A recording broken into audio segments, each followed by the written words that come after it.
The Black Stone, endless side quests. Loading complete.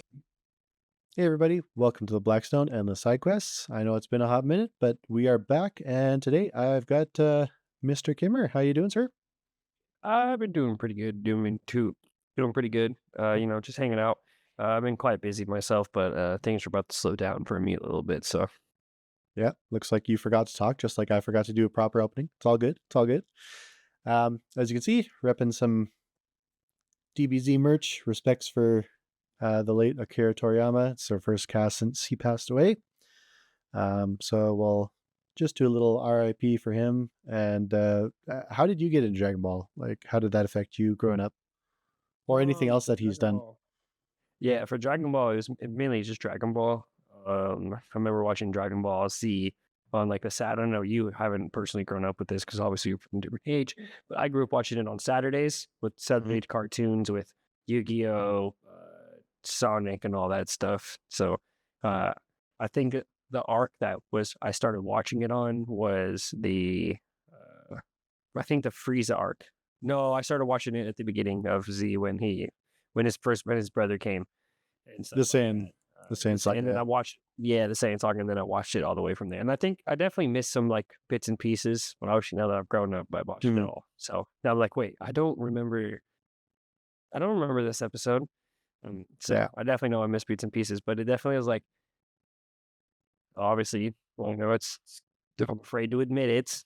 It's- Don't listen to this, to Cal. But growing up, I wanted to be Goku, pretty much, just wanting to just go Super Saiyan all the time and wanting to Carefree and Kamehameha powerful. everything, Yep. just going crazy. So, yeah. So, no, Dragon Ball played a huge part of me getting into anime and cartoons, stuff like that. Because, man, that was like my favorite show growing up. Yeah, I agree. I actually did watch Dragon Ball on Saturday morning cartoons and Dragon Ball Z. For those of you who don't know, it did air early in Canada than the US. However, we had a lot of licensing issues. So the original Dragon Ball, it aired the Pilaf Saga, so the first 26 episodes. And then we never got the rest of the series until many years later. So then I saw, oh, Dragon Ball Z was on, we had the little, you guys in the States had your TV guide, but ours was a little different here. Ours came with the newspaper, flipped through it and like, oh, Dragon Ball Z. Okay, I wonder if this is like what happens after the Pilaf saga. Well, yes, it is, but there's also about 100 episodes that I didn't know existed. And then they showed the beginning of the Saiyan saga, and right as Dragon Ball Z started, right around the Namek saga, was when they went back and re-released all of the original Dragon Ball. So I finally got to watch it. Because we had a station here that only showed the first 26, and then we got Teletoon, which is our kind of cartoon network, and they showed everything. I think it was, I'm pretty sure it was Teletoon. Um, and I ended up getting to watch all of it. And then when I was in high school and I was working, I was actually buying VHSs of very poorly fan subbed Dragon Ball GT episodes. Somebody had a satellite TV, and then they were going on their computer and subbing it and then putting it onto VHSs, and they were selling the VHSs for like $25 for 4 episodes, which was a hell of a lot cheaper at the time because VHSs back then were like $40 or $50 for 2 episodes. Right. But it wasn't officially licensed, all that kind of stuff. Um, which is why when I found out about Super Saiyan 4, which is kind of funny because when I got my first tape of GT, they hadn't reached the part in the Namek saga where Goku goes Super Saiyan for the first time. So I was already seeing Super Saiyan 4 before I was seeing the actual Super Saiyan. So it was kind of neat, but for me, I actually saw, I mean, like you and I have had this conversation about the big three a couple of times, and I always argued, why is Dragon Ball in there? And I finally saw a meme the other day, in respect to Toriyama, where it had all of the other major shoujo or shonen anime, all kind of, in like it was like a church setting, Mhm. and everybody was there with Dragon Ball Z at the top. Around the campfire. No, it was like in a church. They were all statues of like popes and priests and cardinals and stuff. And the top of the top was Dragon Ball, because the argument no one can actually deny is none of these shows would exist without Toriyama. And anyone who is following that knows that these creators of all your favorite shows, whether you think it's better than Dragon Ball or not, doesn't matter. They're all saying they were inspired by him. Mhm. Um, 100%. so it's a fascinating thing. I'm still a firm believer of not gatekeeping anime. I mean, you and I talk smack, but that's more just because we're friends. But I would never shit on anybody who says Dragon Ball sucks, as long as they don't tell me that I suck because I watch Dragon Ball. Like, Right. life's too short to be bitter and grumpy. So, um, rest in peace, Toriyama Sensei. We miss you, and here's hoping that Dragon Ball is handled appropriately going forward. Um, and I'm glad that the dub is finally on Crunchyroll. I wasn't sure if that was going to end up in Disney jail or if that was going to end up back on Crunchyroll. I didn't know what the licensing was. So, Right. the current dub of Dragon Ball is one of the best in the business right now for anime. And I mean, Chris Sabat, Sean Schmel, all the others, they're fantastic what they do. So 100%. It's I'm definitely gonna watch this next series. the Daima. Be hard, yeah, with no. So Well, the rumor was that Toriyama had nothing to do with it, and apparently he was heavily involved. that's what I And heard. Is he was heavily involved. my thought process is that it's more of a return to original Dragon Ball, just the comedic um storytelling Dragon Ball, not the fighting Dragon Ball. Mhm. So if you're looking for fighting Dragon Ball, there's going to be some fighting in there, all obviously, but I think it's more of a return to the roots of what original Dragon Ball was. And like from an animation perspective, it looks beautiful. If you like SD anime characters, then shouldn't have a problem with that. If you watch like Isekai Quartet or any of those kinds of things. So it should be pretty fun.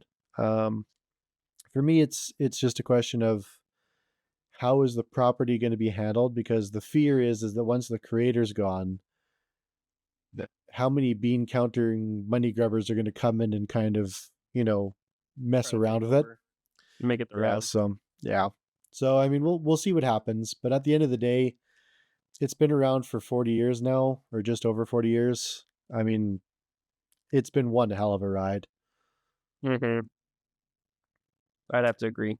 And there is rumors of them doing a proper live action. I don't know what that's like, but that's kind of my segue into what you wanted to talk about the new live actions that are coming out, pop culture and anime otherwise.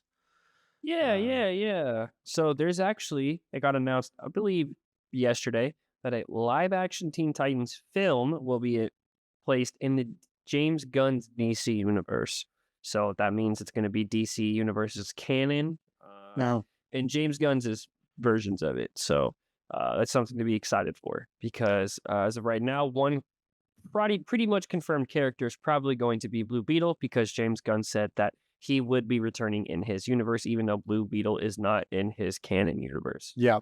Well, he liked the actor, but he hated the way the script was handled. And to be Mhm. fair, that movie, um, the script was so poorly handled. The reshoots weren't enough. They needed more of those. And to be fair, like DC's controlling of the properties for the animated side shows that they can succeed. But they needed a Kevin Feige, which is James Gunn, whether you like him or not. At like they need somebody at the helm who's going to control it. All the problem Zack Snyder had was that the studio kept putting their hands in everything, Right. right? Which didn't allow him creative control. Not the way that they're giving James Gunn. I mean, my only problem with the new DCEU is just I think Henry Cavill was probably about as perfect a Superman as you can get. No, Of he played such a great, Oh, he was fantastic. fantastic. It's going to be hard to see a different Superman. Well, not only that, I mean, I grew up watching a lot of the other ones. You know, Tom, Dean, the ones from the '90s. Smallville, Brandon Routh as well. Like, I think that's how I pronounce his name. I forget. And I grew up watching all the movies and stuff as a kid. But to me, as somebody who read a lot of comics, Henry Cavill has it. But then Henry Cavill is also a giant nerd. He reads these comics, he reads these books, he plays these games. I mean, the guy missed his first call that he got Superman playing World of Warcraft. Right? So he understands the material, so he kind of has an in that a lot of actors and actresses don't. Gal Gadot, I think, played a wonderful Wonder Woman. Could she be replaced? Sure, why not? You know, like you find the right person, fair enough. Batman has the Spider-Man problem. Everybody loves Christian Bale's Batman. He was a shit Bruce Wayne. To play Batman, you have to be able to play both. And the problem is that a lot of them only could play one, not the other, which is why a lot of people like Michael Keaton, because he played a good satirical Bruce Wayne, because it was oh God, why can't I remember his name? The guy who directed it, thank you. My brain just froze there. But he played a really good Bruce Wayne because of the way that the movie was directed. It wasn't quite super campy like the 60s, but it wasn't dark and serious. And the problem with Batman in the modern age is very much finding an actor who can do both. And Christian Bale he didn't look like Bruce Wayne. No. He looked more like a psychopathic person playing Bruce Wayne. Bruce Wayne, if you read the comics, he has a very clear line that they are two separate people. And getting an actor to play that is probably the hardest part. So James Gunn's got his work cut out for him. And then Cyborg, they need to find somebody who is as good as, oh gosh, why can't I remember names today? I think the guy from the Justice League, he played a fantastic Cyborg, but they didn't get the design right, and they sure as hell didn't write him right. No. They could have probably done better if they'd gone more practical effect than special effect, but you know, I'm not in the industry, so I'm hopeful that, you know, they'll kind of continue what Bruce Timm did with the animated universe. The Teen Titans animated movies are some of my all-time favorite DC movies. They are so fucking good. I have friends who hate Teen Titans Go. I absolutely love Teen Titans Go because there are so many Easter eggs for comic book fans in that show. It's absolutely hysterical. And not only that, it's bright, colorful, and stupid. It's meant for young kids. My kid watched it, and we all ended up falling in love with the series for different reasons. Right? The fact that they had the original cast from the original Teen Titans cartoon was fantastic.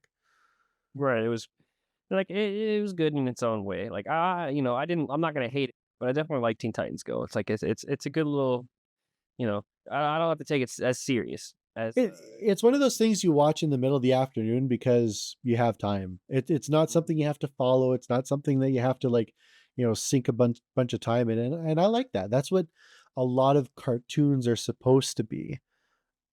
The Timmyverse, as it's called, is probably the best animated universe of all time. Everything flows together, everything ties together, even though the animation styles changed over the last 30 plus years. They all work. And then you get, you know, Kevin Conroy, who in my mind is still the definitive Batman. Like, he just embodied everything. And, you know, it's a shame that we'll only get to see him one more time, but you know, it is what it is. But the story writing was there. It was enough to be a kid's cartoon, but it never treated you like you were a stupid kid. Right? right. And about cartoons, it kind of sucks that they even canceled the Batman Beyond live action movie we were gonna get because the animated. Oh man, I love that one. Probably one of my favorite Batman of Batman's that's out there. Yeah. Batman Beyond. Batman Beyond was a really great take. It was done right. And I don't understand, like, I understand why they shelved the movie to keep the licensing and stuff, but they released The Flash with Ezra Miller. Like, if you were going to scrap one of the three projects they had going on, Get rid of the guy who is causing you PR nightmare. Why would you release that movie? Right. Like they got rid of Batgirl too. It was finished, done, ready to go. They just had to put it out. And no one's ever going to see it now. I think they can do like a tax write-off or something like that for it. Well, that's the thing though, is they get to keep the licenses, they get to write off and all these things. So I mean, they might have the license for Batgirl specifically for another 10 years now, but we might never see it. You know, like when they did the TV show Batwoman, uh, she was fantastic as Batwoman. I quite enjoyed her. I know that she had a bunch of issues and ended up having to leave the show. I actually like Batwoman. She's probably my favorite member of the Bat family because she's the most conflicted of the 7 or 8 of them. I have a bunch of her graphic novels off to the side. Jibe. No, just wanted to say hi. Stop by. I'm hopeful that the Teen Titans movie will come out good. If they do Raven right, it'll work. If they do Nightwing and Starfire right, which are the easier 2 components to do, it'll work. Beast Boy is always the hardest one to do live action. Agree. But he can be written very well. He's probably the easiest character too, right? We might even see like a Dick Grayson as Robin, as well. Well, it depends on the timeline, right? And there's a couple of possibilities. We might even get, I think they were saying a Starfire led team, maybe. If they do the Starfire led team, that means Dick Grayson will be Nightwing, and you will have probably Damian as the Robin. Probably. Which timeline wise makes sense, but it also depends on which version. They've rebooted the timeline so many times it's really hard to pick and choose. And if they got Blue Beetle in there, that means that that Dick Grayson has already left to be Nightwing. Whether he comes, but one of the times that he comes back as Nightwing to lead. If I remember correctly, he wears the red suit when he's leading the Titans. I could be wrong. So. I'm looking forward to it because as much as I personally don't like a lot of James Gunn's movies, the man is really great at casting ensemble casts. Yeah, he is.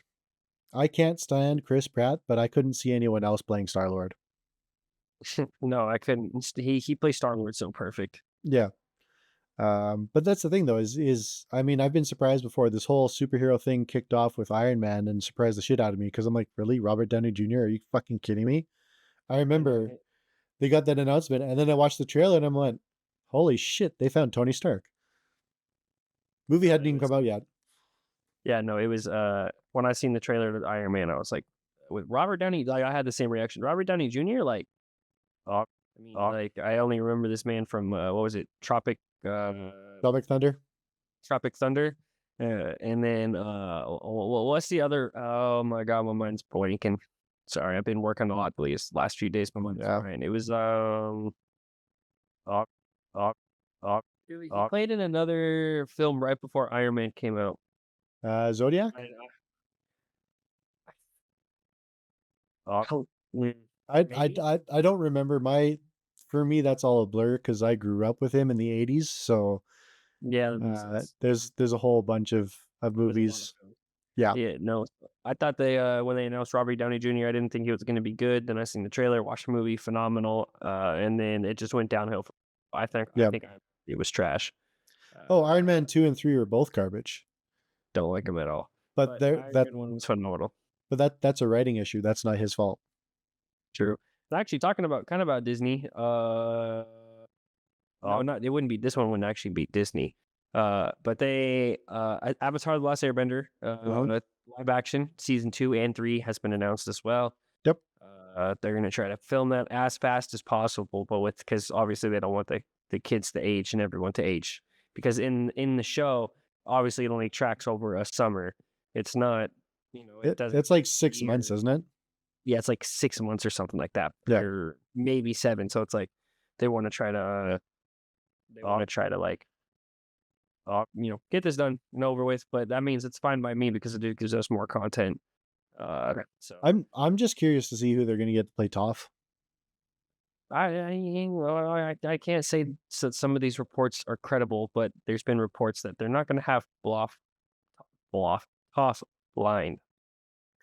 That's a good way to kill your audience. Yeah, no, if that happens, I promise you, I will not be watching season 2 or 3, and I will not be sort of supporting the live action anymore. And I thought the live action was good, but I also didn't think it was the best. So, well, they did a lot. They did a lot of retcons, and it holds up, but it's not as good as people were hoping because they changed a lot of what people liked about the original. I have to agree. But going on with more live actions, there was set photos, and I can send hand-rolled links if you guys want to look at them. Of Lilo and Stitch, the live action, and Stitch actually looks really good. I don't know if you've seen them hand-rolled. I can also send them to you. I haven't seen images yet. I did see the announcement of that. I'm assuming when it comes to characters like that, everybody under the sun is taking a cue from Sonic, Yeah. and making sure they don't fuck it up. So what they did is they made a doll and they put it in place so they can do the CGI online. But that was like they have a reference point and stuff like that, and it actually looks like Stitch. So I'll also make sure to send out that link over to you after the pod. So For sure. put it in the description for people to see. And then they announced a Naruto live action. That's all they announced. They announced the director is going to be the Shang-Chi's director, which gives me a little bit of hope because Shang-Chi and the Legend of the Ten Rings actually had some of the best. The choreography was awesome. Some of the best hand-to-hand combat fighting we've seen in a while in movies, in my opinion. And yeah, so I have hope on the combat scenes in Naruto. Everything else, I don't. I'm going in blind. The one thing that I hope that they don't abuse, for your English viewers, it's believe it. For Japanese, it's tatabayo. It's fine to put it in there as a reference. It's fine to put it in there as a reference. I am okay with that. If he is saying it every paragraph, I'm going to set the movie on fire. Oh, he's going to say it at least 20 times. Because the English dub, it gets lost. It actually ruins, like, Naruto is probably one of the worst dubbed of the big animes, just because of how poorly they use the translation as a reference. Because yes, Naruto repeats himself, I'm going to be Hokage, I'm going to be Hokage all the time. I'm going to be Hokage. But he also explains to people why he's going to be Hokage. Unfortunately, English isn't as fast as Japanese, and so you lose a lot of the context. And as a result, it comes across being pretty dumb, I find. Mind you, the English dubs of the early to mid 2000s really suffered. When I was growing up in the 80s and the 90s, the dubs were hand-selected artists. And then in the 90s, when it started to become popular, you had studios where they'd have 5 or 10 voice actors who would voice everything. And all of a sudden, you're losing that magic of having like quality control. And that carried on into the 2000s, where they're like, oh, we're going to put our own spin on this, and they'll change things. Like the biggest offender is probably the original Rurouni Kenshin dub. Some of the voices are okay, some of the voices are terrible, some of them are spot on. But a lot of the characters who have big personalities, whether they're short-term character or whether they're in the series for most of it, they don't sound right for the character. There's a character that I always point out, his name's Cho the Sword Hunter. And he's one of Shishio's Jupangatana, or one of the 10 swords. And they gave him a southern country accent. Because in Japan, he's a country samurai. But he sounds more like a punk. He sounds like somebody who's like in your face and like rude. He doesn't sound like he's like, poor me, motherfucker. Like, no. It was brutal. It was so hard to watch. And that's one of the best scenes in like the entire anime where Kenshin fights him. So dubs have to be really, really careful, but going to live action, I expect them to take liberties. I don't ever see a property that gets adapted and go, oh, they're not going to take any liberties. A lot of the times they have to because of time constraint, character constraint, actors, all that stuff. What I don't like is when they undermine what makes the story work by changing it because of something like they just hired the wrong actor, or they have a poor screenwriter, or whatever the case may be.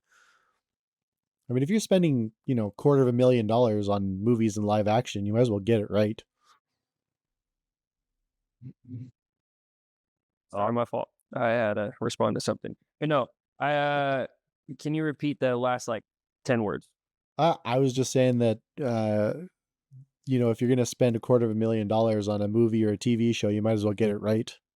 Get No, the no, I right get what people, you get the right screen, and then take the hands off the wheel. Like the studios need to understand if you're hiring somebody to do a job, let them do the fucking job.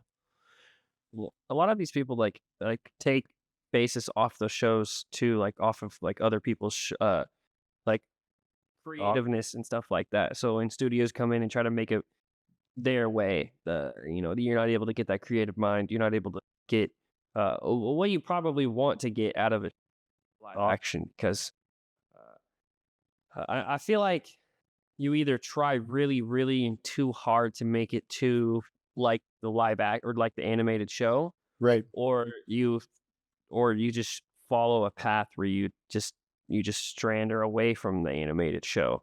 And the only like real live action I think that's like personally followed, you know, the manga, the show, and everything for the most part, what was Full Metal Alchemist, and even then, still was not good at live action. Like I thought it was all right, but I and found the them One to Piece did all be right. But they changed a little bit. They changed actually quite a bit in the One Piece live action. So well, One Piece is probably one of the best live out action anime adaptations.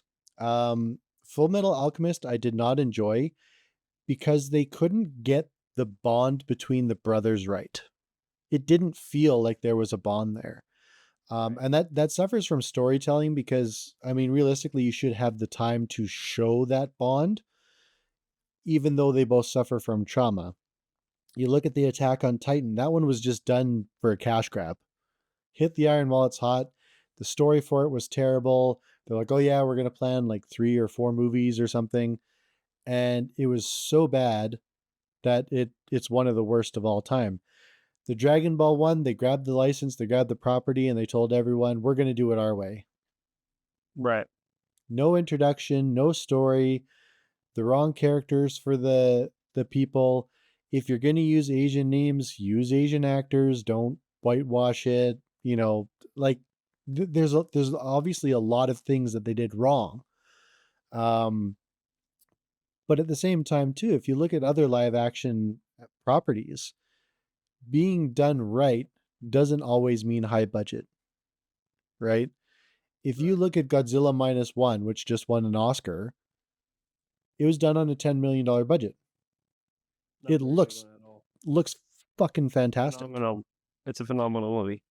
And yet, it's not based on a book or anything, but it goes to show you that the right people in charge can deliver a fantastic product, especially in a time when movies are so fucking expensive right now.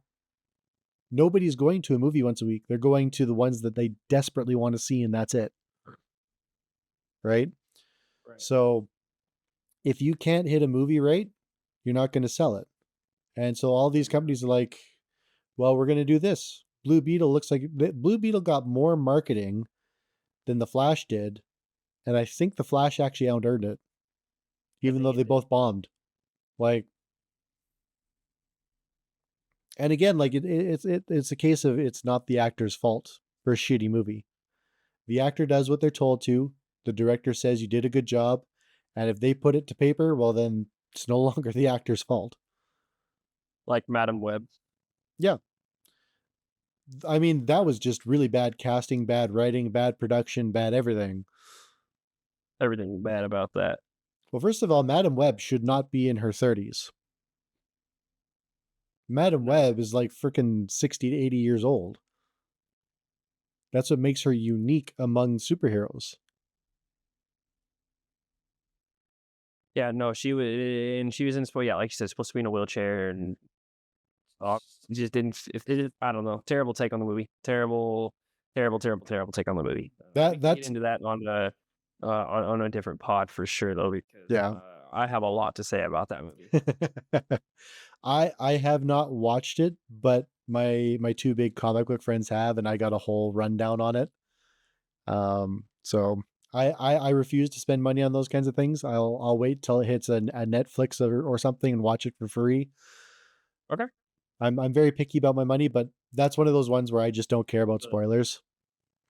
I get that. Yeah, for sure. Um, no, so I'll wait till you watch it then, because yeah, you're gonna have a lot to say about it too. Just it's awful. It's awful. Okay. No,